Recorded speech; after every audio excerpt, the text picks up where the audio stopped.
I have my jaw on the floor. I don't think anybody has really shown this like spotlight on the topic of avoidance and how it's everywhere in our lives. And avoiding is the main thing we do. You're right. And if what we do is walk away from the things that are meaningful, if what we do is avoidance, then we are robbing ourselves from our best lives. Holy cow. Hey, it's your friend Mel, and welcome to the Mel Robbins podcast. I am so excited for today's conversation because I know I'm going to get so much out of this selfishly. I mean, you're going to get a lot out of it too, but this is such a killer topic. It's something we all do, and we don't talk about it ever. And so I've invited the world's leading expert on the topic of avoidance. That's right, avoidance. Have you even thought about that? I bet you haven't, because I certainly hadn't. But when I read Dr. Luana Marques' book, Bold Moves, when I started to dig into the research around this habit that you and I have of avoiding stuff, holy guacamole. This was everywhere in my life.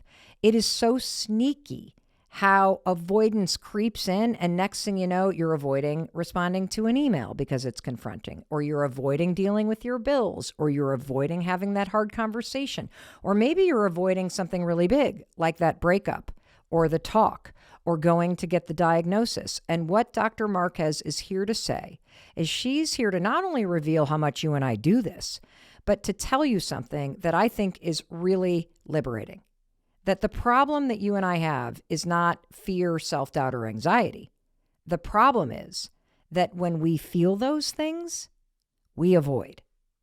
And avoiding is robbing you and people that you care about of all of the magic that you are capable of experiencing in your life. Now, Dr. Luana, she has got a remarkable story of how she went from being poverty-stricken in Brazil to becoming a professor of psychiatry at Harvard. She has been working with patients and on the clinical staff at Mass General, the #1 ranked health institution in the world, for over a decade. And her work centers around avoidance. And today, she is bringing her world-class training to you. She has changed how I think. She has highlighted an issue that I didn't even realize that I had. And the same thing is going to happen for you.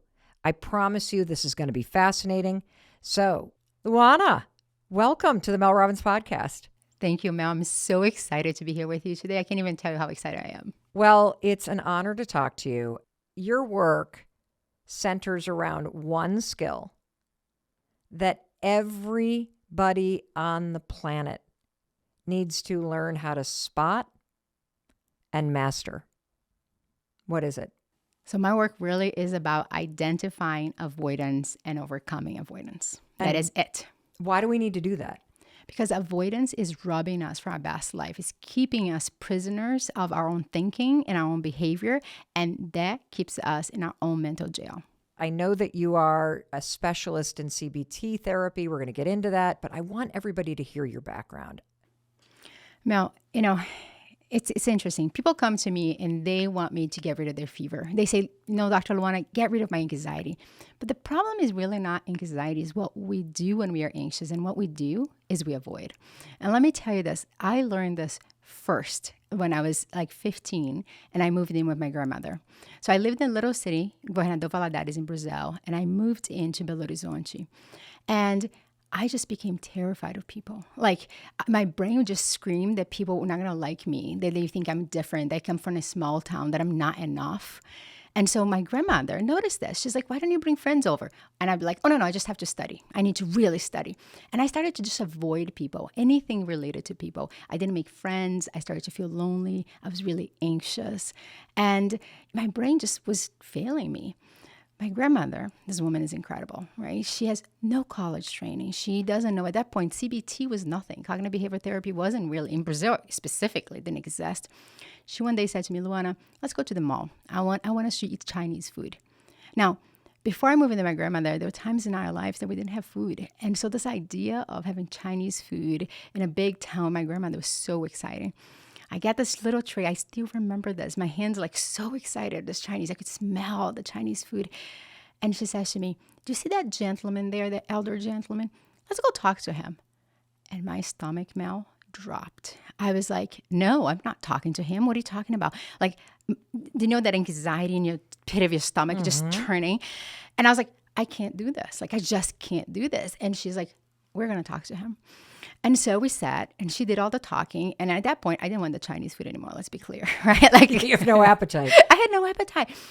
And she just kept doing this. And so we did it again and again. And I don't remember how many times. What I remember is that eventually I could talk to people. And eventually people weren't scary anymore.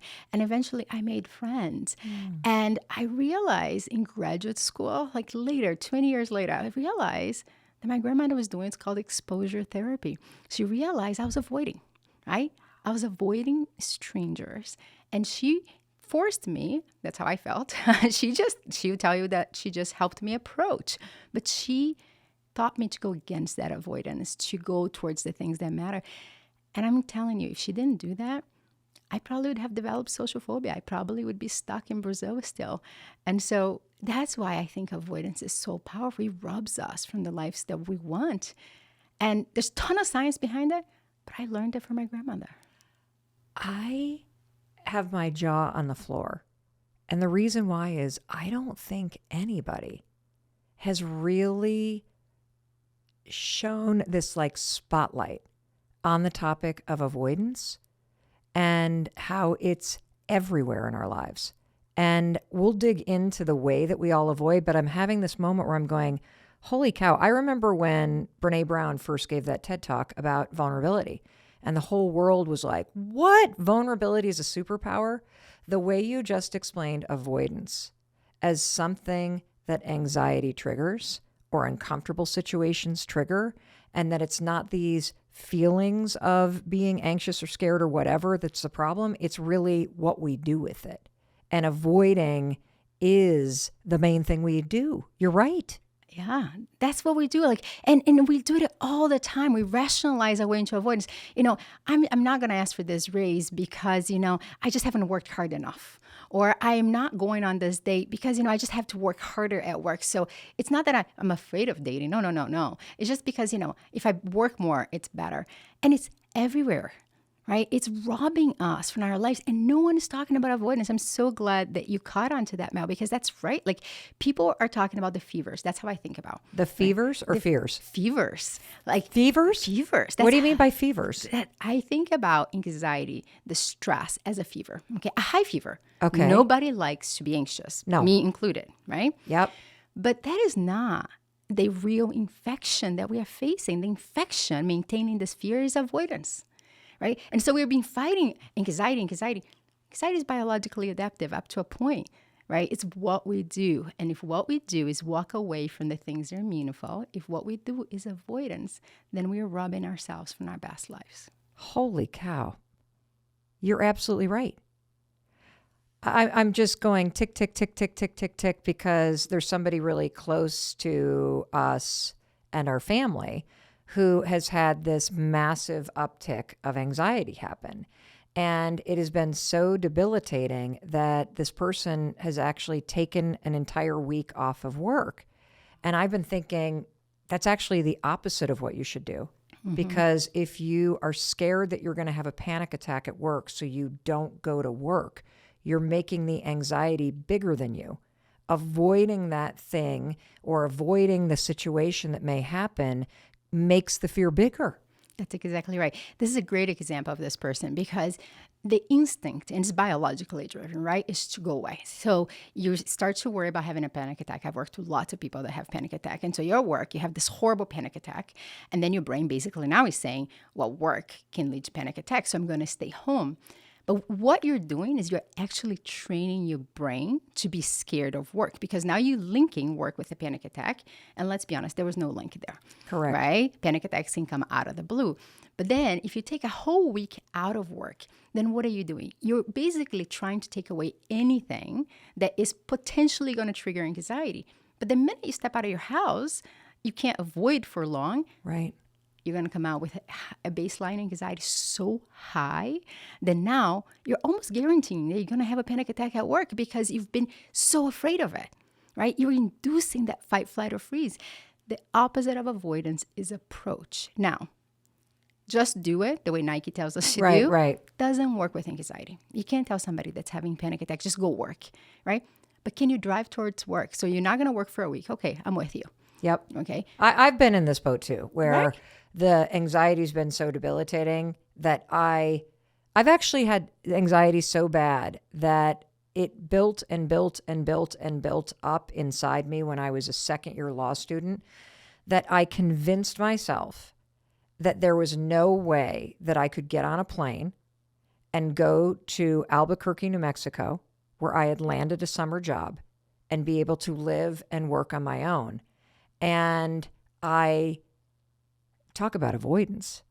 I called that law firm and told them that I had had a family emergency and I had to not come. This was 2 days before I was supposed to get on the plane. Oh, wow.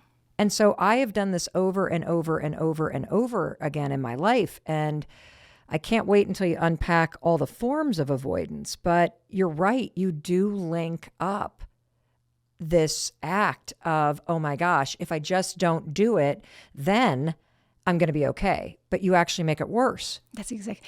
I wish I knew you then. Because see, there's two pieces of avoidance that we're talking about. They're beautiful, right? The first one is the perception of threat. Right? You've flown many times before in your life, but now your brain convinced you that that flight was a threat, a perceived threat. It's not a real danger, it's a perception. Yes. Right? And so then the long-term cost of avoidance, the prices that you pay. Think about this. You did not go in a summer internship that I bet you worked really hard, Mel, to get. Yeah. I imagine that was like a big ticket. And your brain just in that moment said, plane equals lying, not going to do it. And then we have to find a way out. So you created an emergency. And that's avoiding. You've retreated. Like you avoided by retreating from something that was so meaningful. Yeah.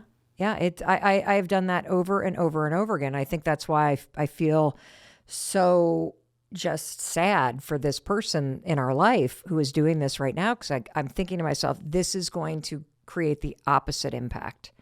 So you said that your grandmother forcing you to just, go to the mall and sit with that person, and slowly she was doing what you now practice, which is exposure therapy. You're an expert in CBT. And you just said that experience of not being allowed to avoid something that you were scared of, but being shown that you could face it, that it changed the trajectory of your life. 100%. So what happened after that thing that your grandmother did? So after my grandmother forced me, I started to think about life. There's two things she did for me, actually. Let me just add the second one. So one was push me to approach instead of avoid. The second one was at 16, she gave me The Alchemist by Paulo Coelho to read. Yeah. Uh-huh. I'm sure you've read The Alchemist, right? And she did it because the narrative in my brain was, growing up poor, single mother, my mom fighting so hard to get us somewhere. And I should tell everybody listening to us, my grandmother was not really my grandmother. She was the mother of my stepfather who started to date my mom. And they came from a different socioeconomic status. She had a different view of the world. So she gave me The Alchemist because one day I was sitting with her for coffee and I said, I really don't know what's going to be in my life. I want to eventually pursue a medical degree, or I want to do this. But my mom is never going to be able to pay for college. So what happened? And The Alchemist shifted my perspective. How? It was this idea. Well, there's a sentence in the book that says, whenever you want something, the whole universe conspires in having it. And my grandmother basically said to me, listen, you are responsible for the narrative in your brain. You can believe what your brain is telling you, or you can change the narrative in your brain. And I was like, well, she forced me to push, like, what would you want? I said, well, eventually I want to become an exchange student. Eventually I want to get to the US. And she's like, you're responsible for creating that. And somehow, Mel, those conversations, my grandmother would sit with me every day and have coffee and have those conversations. I started to believe that just maybe I could do it. that maybe I could, by approaching and changing the topic. And eventually I became an exchange student. I came to the US. I spoke no English. It was disastrous in the first 6 months. And then I wanted to stay. My stepdad is like, you have to go back to Brazil. So I went to Brazil for a year and then eventually got my way back to the US and did undergraduate and college. And every step, I have to tell you, avoidance will knock on the door. So when I tell my story, people are like, oh, it's so incredible, it's so bold. No, I was scared shitless a lot of the times. It's the bottom line. And I wanted to avoid when I was at SUNY Buffalo. My mentor was really tough on me, actually. And I wanted to apply to the Harvard internship at Mass General Hospital in Boston. And what she said is state students don't get in. And I remember sitting in my office crying as I write this application letter thinking, maybe I should just apply somewhere else. Maybe I'm not good enough. There's the narrative in your head again. 100%. And I remember that time I was like, you know what? If I don't apply, I remember my grandmother, if you don't try, you don't know. And so I applied. And so I shared this in the spirit of like, we can't get rid of anxiety. I know everybody wants to, but we can't. What we can get rid of is avoidance. That we can get rid of. And then what happens in your life when you get rid of avoidance? I'm sitting here with Mel Robbins. That's what happens. Can you believe this? No, I just don't. I want you to know this. It means so much to me. Like, it's just the 10-year-old. I have tears in my eyes. A 10-year-old me would not believe that I'd say, oh, Mel Robbins. I mean, you're such an icon. You inspire so many. I've seen you fight avoidance in your life, maybe not with that vocabulary, but I've seen it as I listen to your books, as I see your podcast now, it's so successful.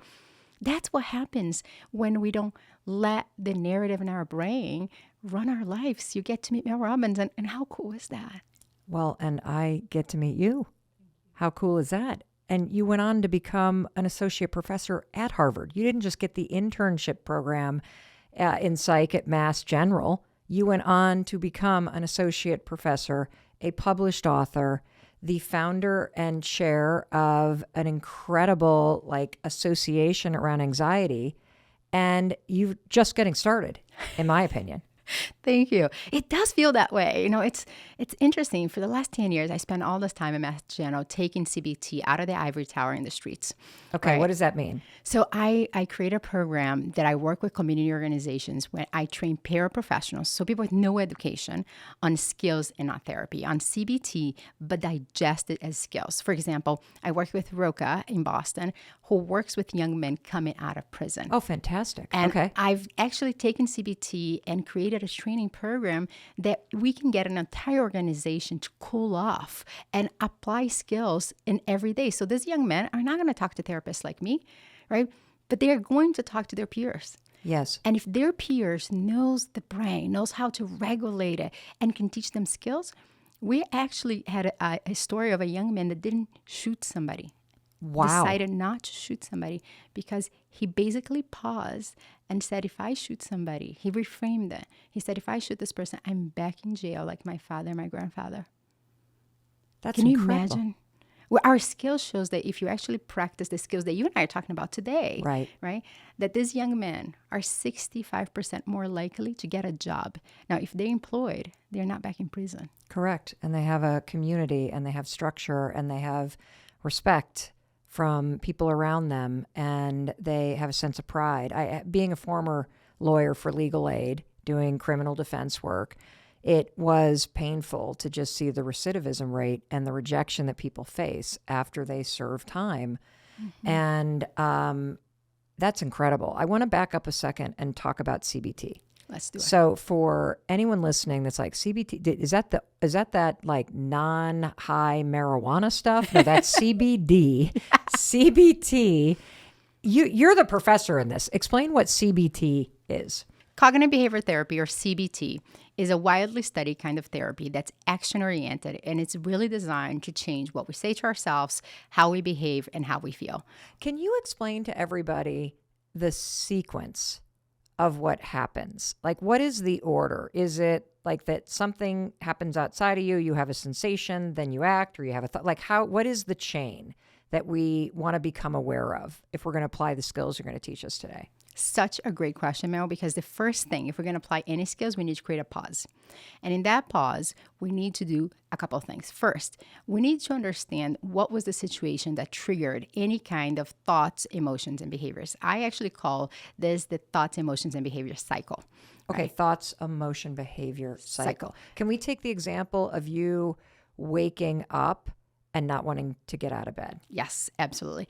So any kind of situation, I woke up, my brain started to spin and basically said, what if Mel Robbins doesn't like me? It was the first thought I had this morning. I have to just be honest with everybody listening. No, I mean, the anxious brain never quiets down, right? And so that thought, what if she doesn't like me, led to an emotion, which for me was a little anxiety and heart pounding. My heart pounds pretty strongly. And then my behavior was the third component, was wanting to just stay in bed. I was like, maybe I just want to stay in bed. And you asked, what is the sequence? Well, it depends on the entryway. For me, it was a thought, right? Yep. She's not going to like me, made me anxious, and then I wanted to behave a certain way. But they ping pong, like, right? If I laid in bed a little longer, I bet it would have gone this way. Yeah, maybe I didn't bring the right outfit. The outfit makes a difference. She's so powerful. She's really not going to like me. What if I say the wrong thing? And those thoughts would go really fast. The anxiety would shoot up, and then the covers would come over. And then by the time I got out of bed, my baseline anxiety would be so high that I'd be having trouble thinking. That trouble thinking would be interpreted as, oh, see, you do have a problem with anxiety. And now the avalanche. And so it's a ping pong.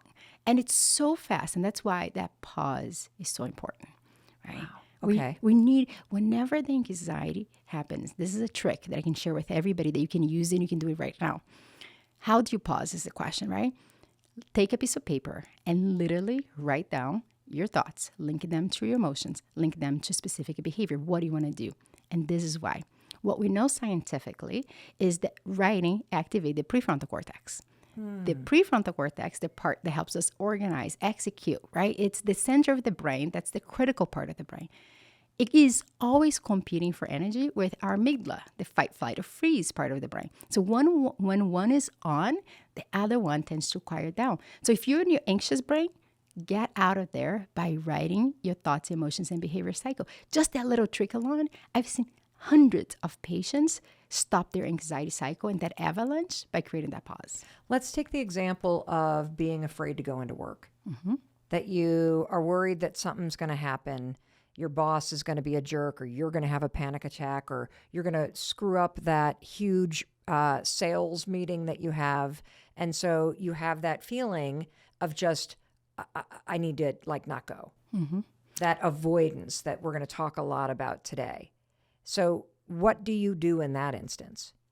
So a couple of things here. The first one, I would write down the specific thoughts, right? Okay. A lot of our anxiety is fed through what we're saying to ourselves, right? We start to have heart pounding. We've been talking about heart pounding. If I came home from a jog and my heart was pounding, I'd be like, okay. But if I'm sitting here getting ready to work and my heart pounds, your brain wants to make sense of it. So then it starts to create a narrative about that heart pound. But it's just a heart pound. That's all it is. True. So we pause. Okay, I'm going to mess up the sales meeting, right? I'm going to F it up. That's what I'm going to do. Okay, once we pause, then we want to be able to ask questions of our thoughts, right? Ooh. Let's interrogate. Let's become lawyers together. Okay. What is the evidence that you have right now that you're going to mess it up? I've messed it up before. Okay, how many times have you messed it up, Mel? Twice. How many presentations have you given to this team? 100. 100. Okay, so based on that, what's the probability that you're going to mess it up? 2%. 2%. Okay, so maybe you are going to mess it up. There's 2% chance. If you mess it up, what is the worst that will happen? I'll be embarrassed.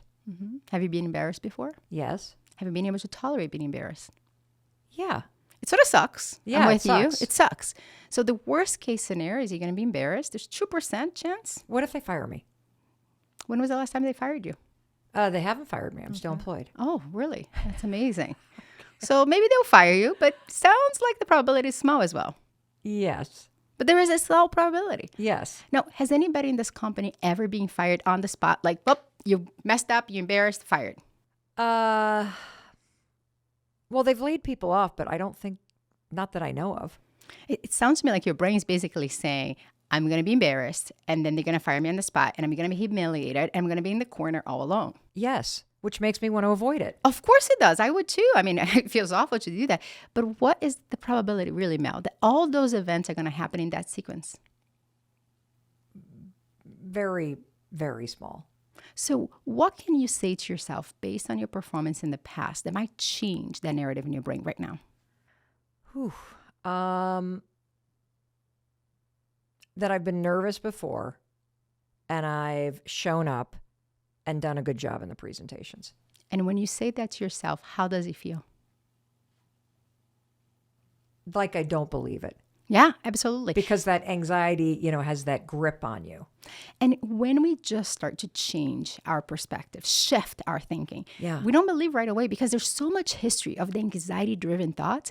So I don't need you to believe it. What I need you to do is be able to say that to yourself over and over again. And I need you to show up, Mel. I need you to approach. You know what I love about this? I love that you said, I don't have to believe it. You don't have, because it's impossible to. Your brain is anxious, and everybody thinks CBT, we're trying to just force people to have positive thoughts. That does not work. Let me say that again. Positive thoughts alone does not work. We have to reframe. We have to rewire our brain, and it takes time to rewire our brain. It can't be like overnight, but it's the first step towards a better life, right? I mean, if we talk to our best friends the way we talk to ourselves, let's be clear, we'd have no friends. That's so true. That is so true. Can we unpack avoidance? Mm-hmm. Because it's not just an anxiety response. No. Like I'm thinking about the number of conversations that people avoid, the number of situations that people avoid, the number of experiences that people want to do. Like I can think about one for myself where my daughter, Sawyer, and Chris have both gone skydiving. And our son is turned 18 and he wants to go skydiving. And I feel this pull of wanting to do it, but I am scared shitless of doing it. And I can feel the avoidance in my body. It's not anxiety. It is like a wall, but I feel like this avoidance topic, can we blow it open so that anybody listening who's like, well, I don't have anxiety, but you're avoiding something. Oh, yeah. So talk to us about what avoidance looks like, what are surprising kind of symptoms or ways that people avoid things. I'm definitely going to talk about avoidance in a second, but before, I wanted to commit to go skydiving with me. Come on, Mel. Me? Can do it. Yeah, we can do it. All right, you're invited to Oakley's 18th birthday skydiving party. I'm going. Okay. I'm going to go because I don't want to miss out on life. So the only reason I went there is this. So I learned I had a fear of heights, hiking Yosemite National Park. I had no idea. My whole life, I just said I didn't like roller coasters. Right. I wasn't avoiding roller coasters. I just didn't like roller coasters. Yep. Who needs to go on roller coasters anyhow? But I was hiking. I get to the end of Yosemite National Park, and you have to hold to these cables, right? And I just started to cry. I was like, there's no way. I'm going to fall. The whole height phobia just came in. And I spend time, and my professional career is getting people to approach, not avoid. And I was like, okay, I can't do this. And so I started my own hierarchy, and I started by doing chairs and then stairs and then going to the roof of my house. And then I got to the top of it, which was skydiving. I was so terrified. And I avoided for a while. Eventually, one of my friends is like, you know what to do. So she took me skydiving, and I went 3 times in a row in the same day. And this is the trick. That's the only way to overcome that fear of heights, is that you have to train your brain to just do it over and over again. And now I love skydiving. It's like so fun. Really? I am not joking. So could you go back to Yosemite now and be with those cables? 100%. Because what I always used to say is, I'm not afraid of heights. I have this feeling that I'm falling. That's exactly what and a fear of heights is. I don't like. Yeah, but that's just biology, Mel. That's just biology. And it's the same biology behind avoidance. So you asked me about avoidance. So avoidance is anything that we do or don't do, okay, in response to a perceived threat that is designed, so there's a perceived threat that's designed to bring our anxiety, discomfort, you name it, down fast, okay, but it keeps us stuck long term. Huh. So let me unpack this for us. Please. I call it the 3 R's of avoidance. We either retreat, react, or remain. Okay, so if we retreat, what do I mean by that? It's what you're doing about skydiving. You have this thought and you're like, I'm just going to move away. Retreating Yes. is moving away from discomfort. That's that flavor of avoidance. People retreat when they get an email that they don't like. They don't read that email. My husband does this all the time. He puts an email on the other screen. He's like, I'm just not going to look at that. We retreat by not having conversations with people. We're in our head. We're thinking. We're ruminating, right? We're moving away from discomfort. For some of us, avoidance is reacting. That's how I avoid. Whenever something threatens me, perception of threat, an email about somebody that I don't like or conflict, Right. I go towards that. I move towards that discomfort because I feel so anxious. So I write an email really fast. I can't believe you said that, blah, blah, blah, blah, and I press send. And then I'm like stuck on email jail because now I just reacted without thinking. And that's avoidance, right? I'm avoiding discomfort. I don't know if I understand that. So I understand the retracting, right? But I don't understand the reacting. Can you give me another example? I'll give you several examples. So reacting as a form of avoidance, something happens and you have discomfort. Okay, I'll give an example. Dan Harris, I was just recording with him last week, and he gave a great example, a personal example. He said, whenever I feel threat, the way he reacts with anger. Oh, yes. Right? I yell at my dog when he's barking too much. I'm That's- like, ah! That's it, because your dog barking is creating some discomfort in your body. That discomfort in your body, basically, you have to attack the discomfort so you feel better, right? Responding to email, anger, grabbing a drink too fast, have a bad day and you're just going to. Oh, so is having a smoke, a vape, hitting a joint, pouring a drink, that is reacting? Yes. Oh. And it's funny, we can slice and dice the R's of avoidance, but like you're basically trying to moving towards discomfort and in reacting, right? Versus retreating, you're moving away. Gotcha. Let me do the third one and then we can unpack a couple of examples. But the third one is remain. This is the deer in the headlight. It is staying in a situation when you know no longer works. You're in a job you dislike, but the fear of another job just makes you so paralyzed that you stay in a relationship that you don't like, right? It's frozen. So the remain of avoidance is you're frozen in place. You know it's not working, right? But you're not going towards discomfort or moving away. You're just literally frozen. Wow. So what I love about this is that this, for anybody that feels like, well, I don't have anxiety. What you do have are moments every single day where your emotions get triggered and you're uncomfortable. That's it. And what I'm gathering from this conversation is that your work is really about creating a baseline of people of emotional peace. That's 100% it. That when you are uncomfortable, when you're triggered, when you're afraid, when your emotions go bananas, literally that is the moment that we all seek to avoid. And avoiding, wow.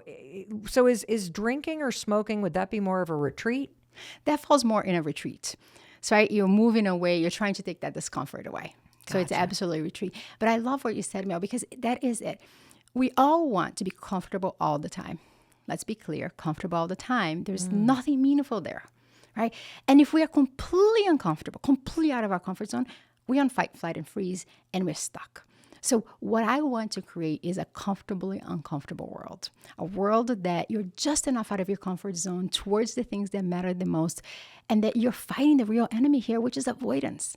And we avoid in micro ways, right? We just turn on the TV and numb out. We go on social media. And those little moments, it's like, that's what I love, your 5-second rule, because that's sort of the same idea. It's like in 5 seconds, you can choose to go towards a life that matters, or you can choose avoidance. And it's a choice. You're right, it is. Because we do avoidance on autopilot. And there is a big lie that we're telling ourselves. Because you said that we do it because we're uncomfortable. And that in order to live the life that we want, we've got to be willing to be uncomfortable. But I believe if you're really honest with yourself, you'll see that avoiding the hard stuff, avoiding the things that you fear, avoiding taking a risk, that's actually more uncomfortable because you know that you're selling yourself short. You know that you are feeling stuck. Like I would think that kind of sitting alone in your apartment with no friends as a teenager was way more uncomfortable than sitting with that dude the first time with your grandmother. 100%. It's like I love that you said it's a lie. It is a lie because the discomfort that we feel facing things is so much less than this monster that we create in our head of what they would be like. I bet when we go skydiving, you come off of that plane, you're going to be like, I landed and I was like, this is the best orgasm ever. Like, this is better than anything else. Really? I was like, I have this video and I was like, oh my God, I'm so embarrassed at this video. But like, it is true because it's so liberating to overcome a fear. It's true. It's like, and you're right. Like, once you're out of that plane, the discomfort, and you feel some fear jumping out, but then out of sudden, your whole system quiets down and you're like, oh my God, I'm living my best life. And that's what I wish for everyone, that they find their little corners of avoidance, overcome it so they can show up. Like, are you being your best self? And if you're not, it's because you're avoiding. Why do we do this? We're biologically wired to avoid. So the brain is amazing, right? It cannot differentiate real threat from perceived threat, right? Our brain is wired to do what? To predict and protect. That's what our brain is doing. It's protecting us from danger, and it's predicting, and it's based on past information. So your family member who is having some trouble with avoidance and work, the brain is using the perception of work as danger as something really bad, like it's a lion. So it's predicting. It's predicting. And then it's making a call on how to protect you based on its prediction. That's it. And that call is avoidance, right? So instead of going on fight, flight, or freeze because there is actually a lion, that's why I coined the 3 R's of avoidance, because it's the same biology of fight, flight, or freeze, but it's a perceived threat. That makes so much sense. So your grandmother gave you this incredible gift where she forced you to face something, to approach it, right? This fear of people. How did that experience help you get to become a professor at Harvard? So my grandmother, in helping me to approach instead of avoid and shift my perspective, first thing she did is help me change my narrative. But the interesting thing about avoidance is it continues to show up in your life. And so when I applied for college in the US, I remember writing the essays and, my English still wasn't very good. And my brain kept saying, you know what? A little girl from Brazil can't apply. Like, you're not good enough. I held on to the applications so much, Mel, because of those beliefs, that my stepdad had to one point be like, we need to mail it. You're not going to get in if you don't submit your applications. And I was like, oh yeah, there's that thing called submitting. And so I submitted them. And then I got accepted at SUNY Buffalo. And so I ended up at SUNY Buffalo. And when I was applying to the doctoral program, so I got to before even as an undergraduate, this was, I never thought I was going to be a psychologist. I thought I was going to be a medical doctor. In Brazil, either medical doctor or lawyer. That's how you pay the bills. Came to the US and I started to take biochemistry and pre-med courses and then a psychology course for the fun of it. And I loved the psychology courses, loved it. But my brain kept saying, you need to be a medical doctor. You need to be a medical doctor. So I went home to Brazil. My grandmother doesn't know all my stories. I'm sorry, but that's the reality. And I said to my grandmother, I said, I was thinking about being a psychologist, but I don't know. And she's like, it's simple. You take psychology classes, you take biology classes. Which one is easier in your brain? That's what you do for a living. Why do you have to have a hard life and do things against your brain? And I looked at her and I said, well, I get a C in biochemistry. I get an A+ in psychology. She says, go be a psychologist. And I was like, that's simple. She's like, yeah, like why do people fight so much to be what they can be that comes easy to their brain? Why do we? Because I think we avoid. We avoid our reality. Like facing reality does not mean we like it. And I had to face reality that day. And I remember going for a walk with my dad and my stepdad and saying to him, like, I know you're helping with college and all of that. But I don't want to be a medical doctor anymore. I was shaking, Mel, like shaking of anxiety, and he looked at me and he said, you know what, you're going to be poor if you're a psychologist. You can't be a psychologist. You really and I was terrified that he's going to pull the plug and not help with college anymore. And I looked at him, I said, you know what, I'm good at this. Like, I want to do this. And I almost avoided, I still took biochemistry, or I think it was organic chemistry, for another semester until I finally came clean again with him. I was like, I can't, this is not me. So then I got to graduate school and wanted to apply to Harvard, as I told you before. And people said to me, state students don't get it. And I was so terrified, cried a lot. And then I applied. And I remember the day I walked in for the interview at Mass General, I was listening to Daniela Mercury, it's a Brazilian singer, to pump me up. And like my entire body wanted to run the opposite way. It's like, I wanted to avoid, but I showed up and I applied and got in. And I'll share one more example of sort of, landing at Harvard. In about 2017, I wanted to be the president of the Anxiety and Depression Association of America. I was on the board, I'm the youngest person in the board, an organization that tends to be majority white. I was the only Latina person in the board, the only person of color on the board. And the opportunity to run for president came up. And I had just had my son. He was like 3 months old. I was home. And I went for dinner with a colleague, a senior colleague, the night before the election. And she heard that I was running. And this woman literally said to me at dinner, she says, "You're too young. You shouldn't do this. You shouldn't run for this." It's amazing to me how women do this to other women, by the way. They're like, and I got home crying to my husband and said to him, "David, you know what? I'm not going to apply. Like maybe I'm too young and maybe I'm not going to be a good mother and maybe I'm not going to have enough energy to be the president." And so I wrote an entire email to the board to pull my application, explaining not what this woman told me, not the truth, by the way. I was going to do your example of the law school. I literally was going to do your example. I was going to avoid. And I sat there and then my husband held my hand and he looked at me and says, "Since I've met you, you've wanted this." He's like, "Do you really want to stop what you want based on what this woman is telling you?" He called me out on my avoidance. And I deleted the email. And I was so anxious for that interview the next day for the election. But I won. I won. Can you believe it? I became the first Latina president of the Anxiety and Depression Association of America. And it could have been taken from me if I listened to what this woman said to me.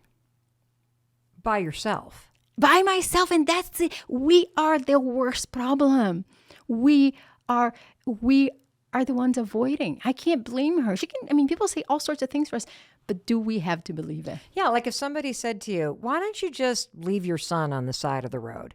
You'd be like, "Are you fucking crazy?" Yes. But we listen and indulge other people's opinions about things that really matter to us, and then we avoid it.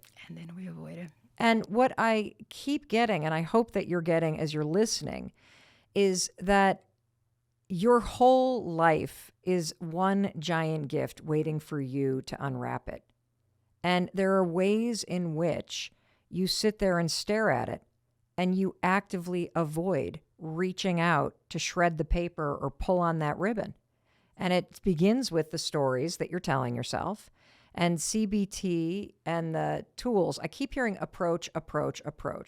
We've learned pause. We've learned to change the narrative. Which is shift.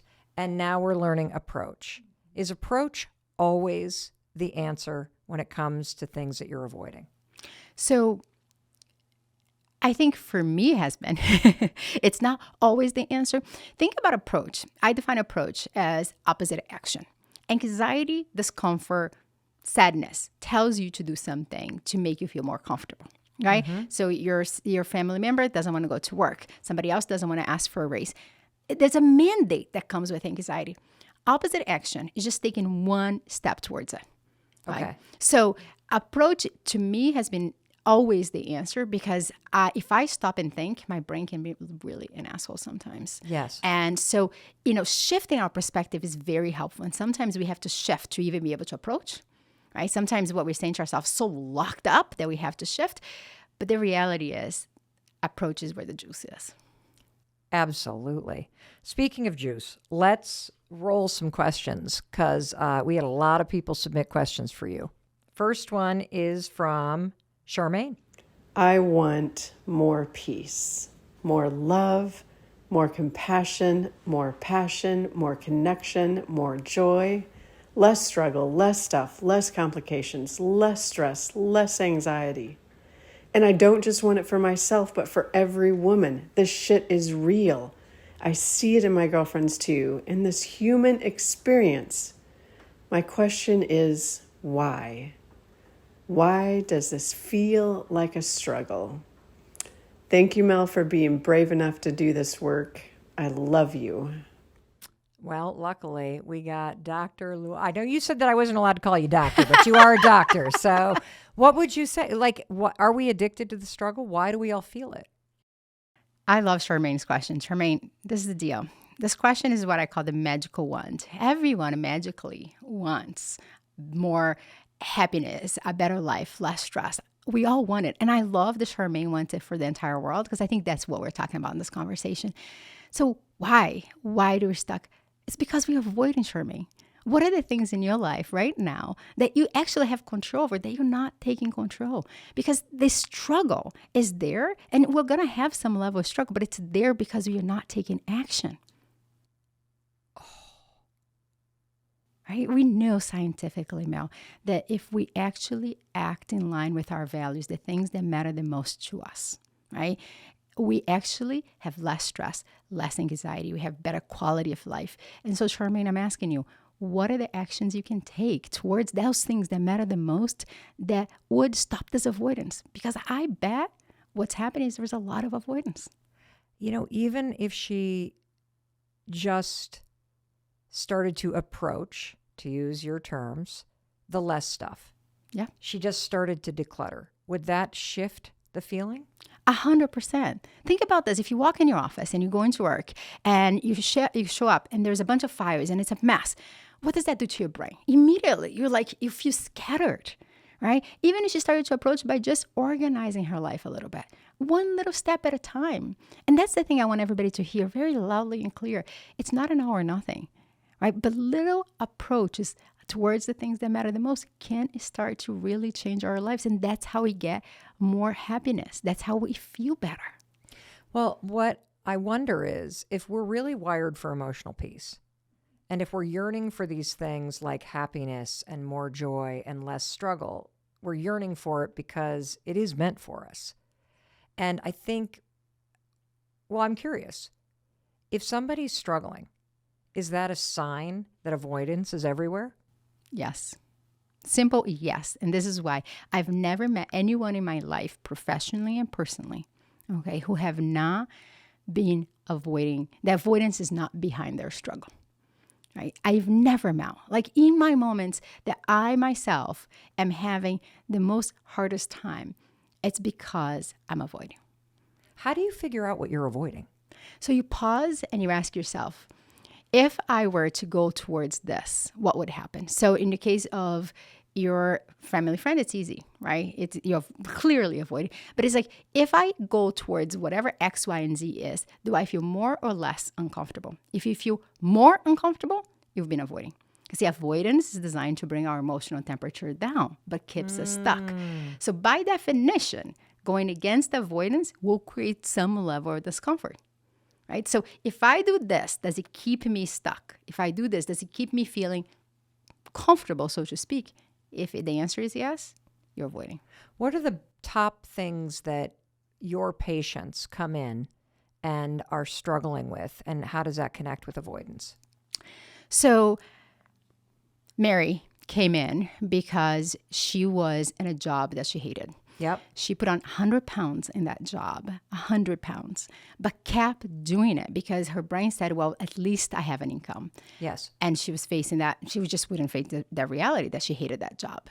You know, a CEO of a Fortune 500 company I worked with avoided dating. He was superpower in his job. And if you met him in the street, you're like, this guy can get anybody that he wants. He was terrified of dating and women. Now he's 45, super successful. No relationships, no meaningful relationships. Joanna avoided asking for a raise. She's single mother, 3 kids. That raise, she's in the same job for 10 years. People getting passed for promotions. She's not getting those promotions. And she just was so terrified that she wasn't good enough. She hadn't done enough. She couldn't ask for a raise. She told me, you know, if I was really good, they would have given me a raise. I was like, well, that's not how it works. I don't think it works that way. Sometimes it does. Sometimes, but it's in the corporate world. Sometimes it doesn't. Those are great examples. And so as their therapist and practicing CBT therapy, are you then coaching them through the approach method. Yes. So for everybody I work with, they start to think of me as the avoidance police because I was like, well, that's avoidance. So the first thing we really do is we identify their avoidance. I just had a patient make a list of everything she's avoiding. And she's like, I don't need to make a list. I'm like, I'd like to see that list because we lied to ourselves. So the first thing I do with every patient is let's identify all the domains in your life where you're avoiding. And then, like this patient that I mentioned, she was even avoiding eating healthy because she was like, well, if I eat healthy, then perhaps I'll feel better, but I'm not sure. I do want to feel better, but I really don't know how to eat healthy. And so she created this whole story that eating healthy somehow was a problem. And she ate junk, feel bad, and like then continue the cycle. And then I work with patients on shift, approach, and align, which is the third skill that we didn't talk a lot about, but it's really the idea of living a values-driven life. Wow. We are going to have you back to talk about shift, approach, align. Is that what it was? Shift, approach, align. I want to have you continue to answer some more questions. So let's play the one from, is it Monsun? Hey Mel, I've been following your YouTube for some time and wanted to reach out long ago. So the way I deal with my mental issues and anxiety is through writing music, creating art, and other activities, and they do seem to help for the moment, but in circumstances where doing so is not an option, I just struggle to enjoy whatever I'm doing, or just have the feeling I want to leave whatever room I'm in. So I just want to know if this is a healthy way to deal with it, or are there better ways to cope? The doctor's in the house. I see a big smile.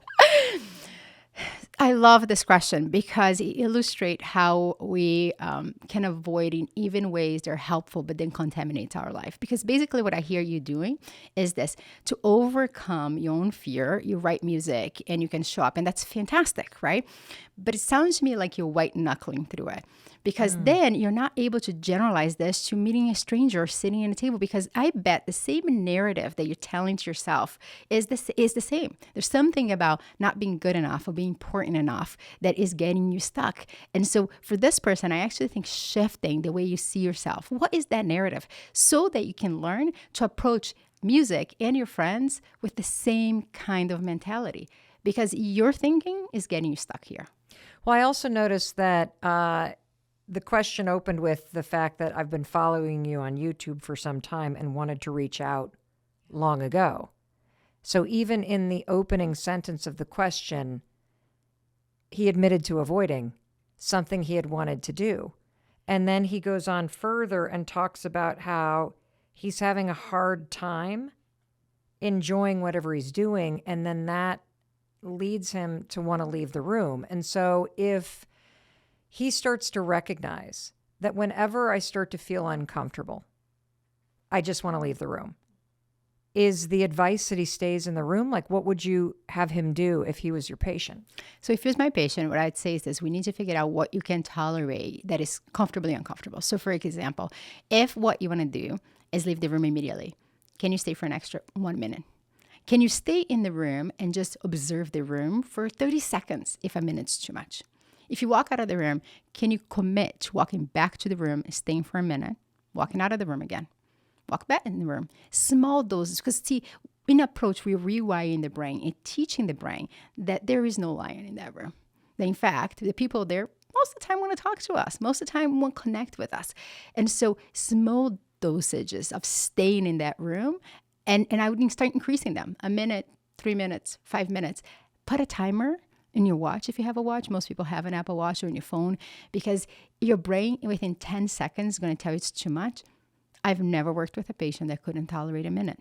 So stay for that minute, walk away, but commit to come back within a minute, not 5 minutes, not 10 minutes, because avoidance will knock on the door and tell you to go home. So get back in that room. It sounds to me like this person has trouble tolerating being bored or being alone with their thoughts, because the way they're coping with their mental health is by pouring their brain and their thoughts into art. And so I can see how this would get worse and worse and worse.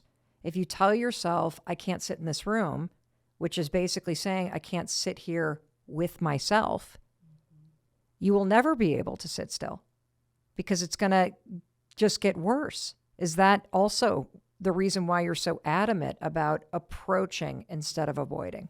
That's exactly right. Because see, we all have to be able to sit with ourselves and sit with some level of discomfort. And anxiety and discomfort runs faster than we can. So don't run away from it. Just sit and make it friends with you so that you can be your full self. Is this why kids' anxiety gets so much worse? Because we parents rush in and try to take it away? That's exactly right. I have a 5-year-old at home, and the other day he says to me, I'm going to create my own podcast. I said, really? He's like, yeah, I'm going to create a podcast. And I said, what is it going to be like? He's like, I'm going to tell people they need to actually stay with their emotions and not run from them. And I was like, that is it, Diego. That's what we need to do. We need to not run from them. And parents listening to us, it's okay for your kid to have some level of discomfort. They're growing, their brain's developing. There is some level of anxiety that comes in many of the ages in life, and you just need to let them tolerate it. Let's go to Natalie's question. Hi, Mel. I've been dealing with a mirage of debilitating physical symptoms for quite some time. I've been to many doctors and all is clear. However, symptoms persist, causing this symptom, fear, anxiety loop. How do I break free from this loop and finally believe this is mind body and be able to heal once and for all? Thank you kindly. This is a great question, and I want to widen it out because I think a lot about the fact that one of the number one things that kids fear is throwing up because it's a moment of losing control. Yeah. And then they get so worried that the anxiety increases when their stomach gurgles. Yep. We did this was an issue with our son Oakley, that he got so focused on throwing up that he didn't want to eat. When his stomach gurgled, he would panic about throwing up. And so how do you break this loop of fear around physical sensation? It's a great question, and it happens a lot, in particular within the Latino communities. Growing up, I got rushed to the hospital a lot, and with asthma attacks. And my mom would just come to school, grab me, take me to the hospital. It was this horrendous thing, public hospital, long lines, me feeling like I couldn't breathe. And as an adult, my patients would say, have you ever had a panic attack? And I said, no, I've never had a panic attack. And then I was writing this book, and I realized, Mel, that I was having panic attacks as a kid. And the reason I got to this is they always happen after a domestic incident fight between my mom and my dad, and there was lots of blood and things were ugly. And then the next day at school, I couldn't breathe. My father laughed, and I've never had asthma since. Now, that is definitely a panic attack. And so I share this because I want our listeners to understand that I'm not immune for it. It happened to me, right? So as a psychologist now, what we need to do is a couple things. Physical symptoms, okay? When they happen, we start to interpret them. I bet that Oakley thought that any kind of sensation was going to lead to vomiting, and vomiting was the worst case scenario. Yes. Right? So the first thing we need to do in case of physical sensations is actually a type of therapy called interoceptive therapy. Big name. All it means is actually exposure to physical sensations. Now, most people never heard of this, which is so surprising to me. So if I'm treating somebody that has a panic attack, for example, what I do is I make them hyperventilate. I spin them on a chair. If I was treating Oakley, what I've done is I have a vomit recipe, and I would actually get him to have that sensation. But it would start smaller. We'd start by watching videos of YouTube of people vomiting. What? Yep. I had a patient one time that what we did is we went out on a Monday morning at Faneuil Hall because those pubs, people vomit a lot. Stink, yes. Yeah. So our exposure was walking around Faneuil Hall and just seeing puke. And so that he could feel the sensation. And what happens is the brain habituates. The brain actually gets used to it so that that little sensation, the smell of it, actually doesn't lead to the physical sensations, which is the opposite of what everybody does. Most people, when they have physical sensations, I bet our listener just runs away from it. Her heart pounds and she goes, oh my God, something is wrong. I need to avoid that sensation. So we try to do something to avoid it. Or you run to the doctor. Yeah. Which is the reacting, right? Yep. Something's wrong. That's exactly right. You run to and then the doctor says, you're okay. How many patients have I seen? They've gone to all the cardiology checkup because their heart is a problem. It is not. So what we do in therapy is we actually force you to have the sensations. And this is the important piece. I want everybody to not miss this. And then we do nothing. And I mean nothing. You just sit with that discomfort. And if you don't control it, biology will come down. It comes down slowly. It just does. If your kid, okay, if you're crossing a major street in Boston with your kid and your kid runs across traffic, what's going to happen? They're going to get hit. Well, hopefully you stop them before, but what happens to you? Oh my gosh. When you said that, my stomach dropped. Right? And you panic. Yes. And you're going to run to your kid and you're going to grab your kid. And you're going to hold on to that kid. Does that anxiety, that stomach drop, that fear, does it go away right away? As soon as the threat's gone, it starts to go away faster, but it takes a little bit of time. It takes a little bit of time. So biology goes down slowly, right? Fight, flight, or freeze comes down, but it comes down slowly. Now, heart pound is just heart pound, right? One of it is being interpreted as a heart attack and you go into panic. The other one is going for a jog or your kid just crossing the street. We need to train the brain to slowly allow that physiology to come down. So I hyperventilate with a patient and then we sit and we literally do nothing. Oh my gosh. I did not take that approach with Oakley. I would basically go, you're not going to get sick. You're not going to get sick. And there's this famous story. Mm-hmm. I'm embarrassed. We were on an airplane and he was like, I think I'm going to sit. I'm like, oh, will you just stop? You're not going to get sick. You just don't like flying. We'd been on the plane for 3 hours. We are off that flight, walking through Logan. We're probably 15 steps into the terminal. He just vomits everywhere. And of course, see, I threw up. And I think he got himself so worked up, he actually threw up. Yeah. And it's the exact opposite of what I should have done. So I want to just make sure that for anybody that has had an illness and you're in remission, or you have Lyme disease and it's dormant, but you're starting to feel like the symptoms are back, how do you approach? So I say this to every one of my patients. I will give you reassurance once, not more than once. So if you have an illness, it's okay to check with your doctor once, right? You have your appointments. It's okay to go to the doctor and say, can I have my checkup? It's probably in a schedule anyhow. What's not okay is the doctor gives you a report that you're okay. And now you go to a different doctor and a second opinion and a third opinion. But I always feel it's okay to ask once because sometimes we're not avoiding, right? Mm-hmm. And one thing we didn't talk about, Mel, that I do want to add is there are moments in life that you need to avoid. Like in the case of domestic violence, like my mom dealt with, right? Poking the bear and trying to approach, sometimes it doesn't work. You have to be safe and get to a place where you then can figure out how to approach your life. How do you know the difference? Like you said this thing about, I just don't like heights. Mm-hmm. How do you know the difference if you're actually avoiding something that you need to approach and face in your life versus you just don't like it or it's an issue of safety? So the first one is robbing you from your best life. So there's a price tag. That's how I think about this. There is a price tag with avoidance and it's keeping you stuck, right? And sometimes the patient of mine was a different patient, was in a job that she really disliked. So she called me and she says, hey, Luana, I just want to check if I'm avoiding or not. And we had a conversation about this job. It wasn't going well. It was clear she's going to have to change jobs.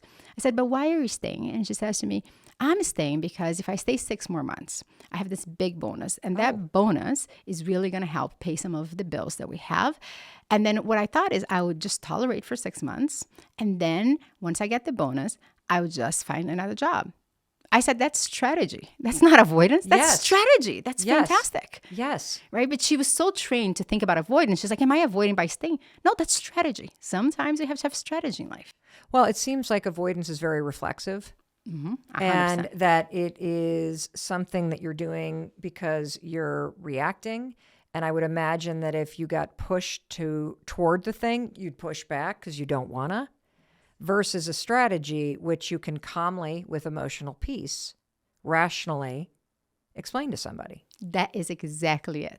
And everybody, if you're true to yourself, and you pause and you really look at what's in front of you, you're going to be able to smell avoidance pretty quickly. Wow. So I want to ask for anybody that is just experiencing anxiety or you just feel really stuck, how do you begin this process? So most of the time, people come to me and they don't know they're avoiding. They have no clue they're avoiding. So the first step is really pausing. Give yourself 5 minutes. Sit down and think about the things that you want to do. So let's think about the dream life. What are the things you want to do?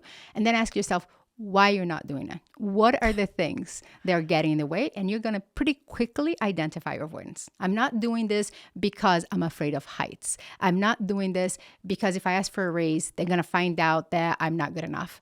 I'm not going on this date because I don't think I'm pretty enough, right? And so if you pause, think of your dream life, and then ask yourself, what are the obstacles here? You're going to identify the avoidance. That's the first step to changing. Wow. And what if somebody goes, I don't really know? So one way to do this is look at the mirrors in your life, your good friends. You might not want to call your avoidance, but your friends usually know when you're avoiding. My husband calls me out on it all the time. The other day I was on a plane, I got an email that I hated. I took a picture, sent it to him, and the text goes, do not respond. That's reacting. That's avoidance. You cannot do this, Luana. And I had composed the email back, by the way. I was about to send the email. Your family and friends, your loved one, your close friends, they are good mirrors for us. They make us better, especially those friends that can call you on your shit. Look at them and have a conversation about avoidance. I bet they can help you. Amazing. What about people that have, what about parents or loved ones that have somebody that struggles with anxiety and a lot of avoidance? How do you support somebody? So supporting somebody, especially in heightened anxiety, can be very challenging. I just had a client of mine say that he's in the end of his wife. Like, she won't get on a plane. She will not do anything that is physically active because so they want to go on this beautiful vacation. But she's like, well, it has to be an electrical bike, and it has to be snorkeling, not scuba diving. She's basically containing anything that's related. So he said to me, I'm done with this, right? The first piece is really trying to, number one, get the person some help if they are in that level of distress. But the second one is asking how you can be helpful. Okay? Because often we want to help people, but we want to help them in the way that we know to help. So the example of Oakley, and you're saying to him, like, just get over this. Because that works for you, Mel. Like, that works for you. Sometimes. But it seems like a strategy that you can muscle through, right? And so it's in the case of Oakley, it's like, what would be helpful? It's one piece. Like, what would be helpful for you right now? How can I support you? Two, if it is avoidance that person is sort of talking about, listen, I want to be helpful, but I'm not going to help you avoid. And that's important for parents. If your kid is terrifying going to school, keeping them at home is just adding to the avoidance. So how do I support my kid getting to school? I'm going to go with you onto the parking lot. We're going to go early, and I'm going to walk you to your classroom. I'm going to actually help you by staying with you a day at school, right? Parents tend to try to take their kids away. That's a parent level avoidance, and it's making your kids sick. So you need to find a way to approach with your kid at their level. I made this mistake when our kids, Kendall and Oak in particular, had pretty significant episodes of anxiety. There was a 6-month period where each one of them slept on the floor of our bedroom. And I was so tired, that was my excuse, that I would just let them sleep there. They'd wander down in the middle of the night. I wouldn't want to have to get out of bed and walk them back up and deal with the pushback and deal with the emotions. And so I would let them stay there. And then it morphed into me just making a little bed on the ground on my side of the bed. And the funny thing is they were smart enough to know, even when they were sleepwalking, that they don't go to Chris's side of the bed because he would get up. They just come to mine. And I could almost, in the middle of my sleep, sense that they were there. And I would just lift up the blanket in the middle of the night. And it lasted for 6 months. I made it worse. Yeah. And you're not alone, Mel. I've heard this from so many mothers before because, see, you're exhausted already, right? This is why I talk a lot about we need to learn to regulate ourselves and use those approaches for ourselves first so that we can be the best parents. Because if you're already on the negative, you did what you needed to do to survive, right? And I bet there's a lot of mothers listening to us who are doing similar things because they feel like they don't have anything on their any gas on their tank, so they have to do this. And the thing is, it does make it worse. That's the only problem. And it makes it worse for you and the kid because we are teaching the opposite we want to teach the kid, right? And it is hard. Like, my 5-year-old now has this thing with dogs, and I'm like, what I really want to say is, you're not afraid of dogs. Go talk. What I do is, okay, Can we just stay far enough from the dog? Can you look at the dog? Can we? And, we had this conversation yesterday. I heard you had dogs. And I said, so if you meet her, she has dogs. But what am I going to do? And I said, we're going to stay there and we're going to learn about her dogs. But do I have to touch? No, you don't have to touch. But you have to show up and you have to be there because and there's this instinct as a mother. One day I saw myself wanting to cross the street because Diego's is a big dog and I got a little uncomfortable. But I was like, I'll hold your hand and we're just going to wait. We're going to pause and we're going to let the dog go by. I'm not going to go towards the dog either. Right? I could see the fear. But as a mom, I wanted to protect him. I wanted to take him out of there. Yeah. It is not what we want to do. What about the sleeping example? What would you counsel a patient to do if they were in that cycle where a child's coming down, wanting to climb into bed? What do you do? My husband did the sleep training at our house because I was like, I don't want to hear kids screaming. And so I'm sharing this as a mother because I remember Diego screaming for 2 or 3 days and now he sleeps really well. And so I'm very thankful to David. But what you want to do with sleep and any kind of things that are containment, right? Kids function better if they have a sense of safety and they know what to predict. And so you have that conversation that this is your bed and that's where you sleep. And you cannot have any sleep ups. So if the kid comes the first night and you're exhausted, you take them to their bed and you might have to take them to their bed 10 times that night and 10 times the next night. But the first day that you let them sleep there, even for 10 seconds, you're basically telling them that they can push the boundaries. Kids are learning by our modeling. It's true. And once they learn it, kids are so good. They're going to push a little more. They're going to push a little more. And we then start giving a little more. And so in situations like this, it has to be zero tolerance. No, you don't come here. No, you don't come here. You're right. And pretty quickly, to tell you the truth is if you do that, you extinguish the behavior.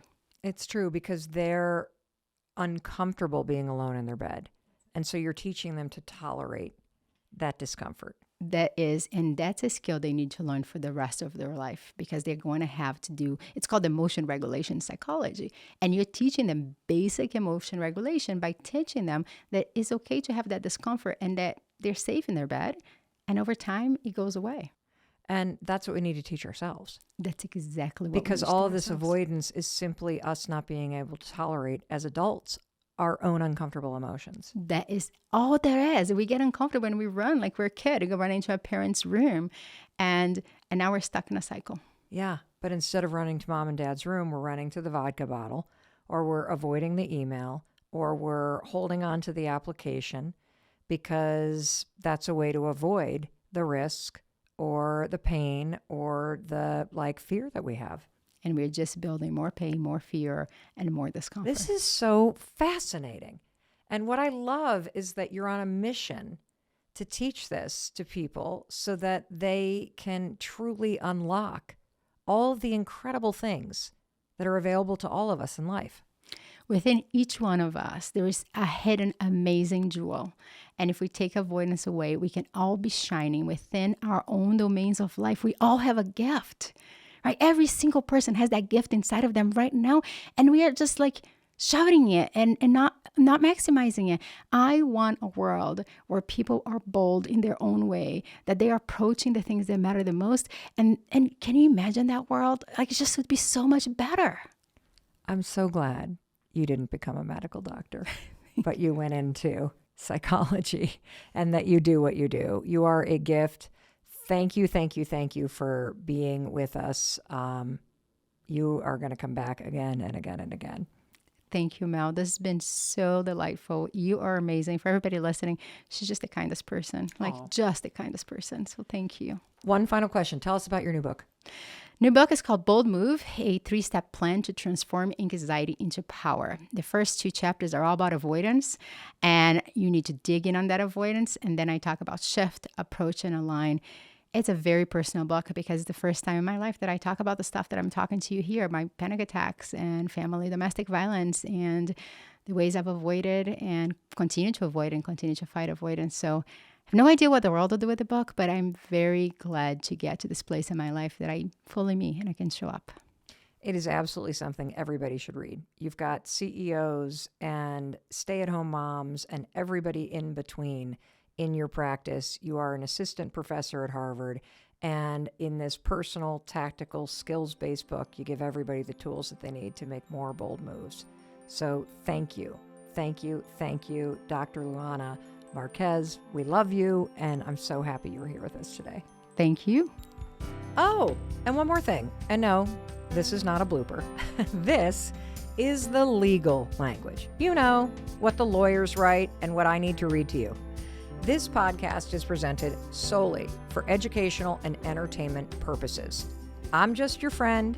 I am not a licensed therapist, and this podcast is not intended as a substitute for the advice of a physician, professional coach, psychotherapist, or other qualified professional. Got it? Good. I'll see you in the next episode.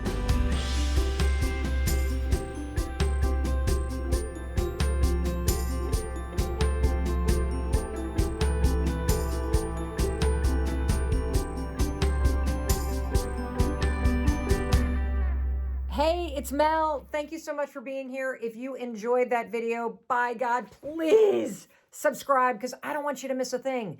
Thank you so much for being here. We've got so much amazing stuff coming. Thank you so much for sending this stuff to your friends and your family. I love you. We create these videos for you. So make sure you subscribe. Mwah.